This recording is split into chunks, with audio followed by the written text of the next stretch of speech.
to understand how we can better feed cows, it is key to having a basic understanding of how the rumen actually works. So I've drawn up a rough rumen. You can see that the cow's gut consists of 4 main compartments, with the rumen being the largest compartment. It feeds directly into the reticulum. So the reticulum is actually still part of the same chamber as the rumen, but performs slightly specialised role.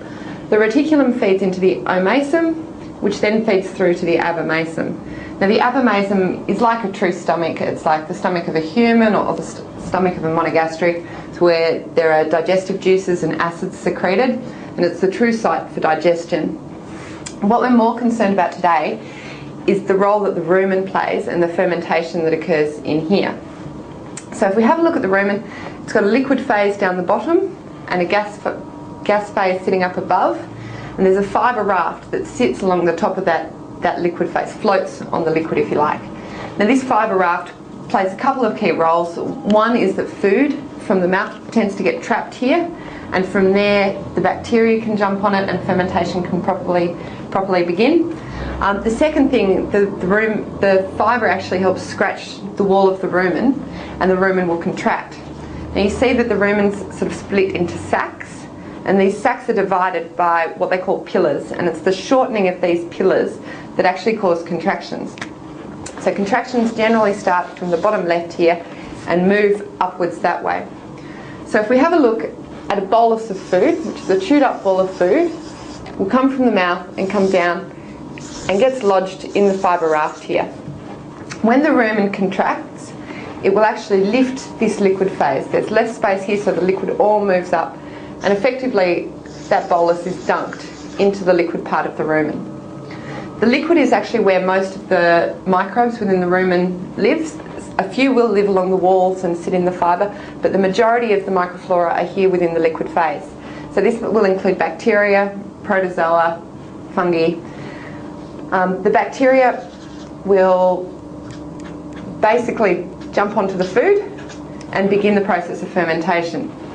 Now when they ferment, any carbohydrates, or what we think of as energy within the food, is turned into volatile fatty acids, which are actually metabolizable energy for the cow. These are absorbed through the rumen wall primarily. They will also reshuffle protein and break it down into amino acids, and ammonia. Ammonia can also be absorbed through the rumen wall here. The amino acids are basically used for their own growth and their reproduction. They reshuffle them into sequences that they need, and they themselves will reproduce and grow. Now the bugs play a very important role in all this fermentation, but they play equally or perhaps even greater importance in the fact that they themselves become food for the cow. So when the rumen contracts and this liquid phase lifts up, not only is the food bolus dunked, but a lot of liquid will actually escape through to the reticulum.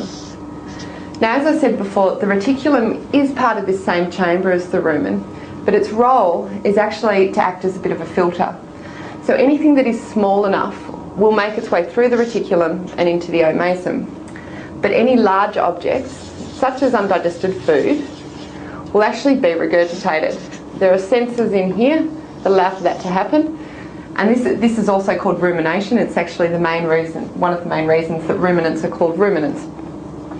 As I said, anything small enough, including microbes, will get washed through into the omasum.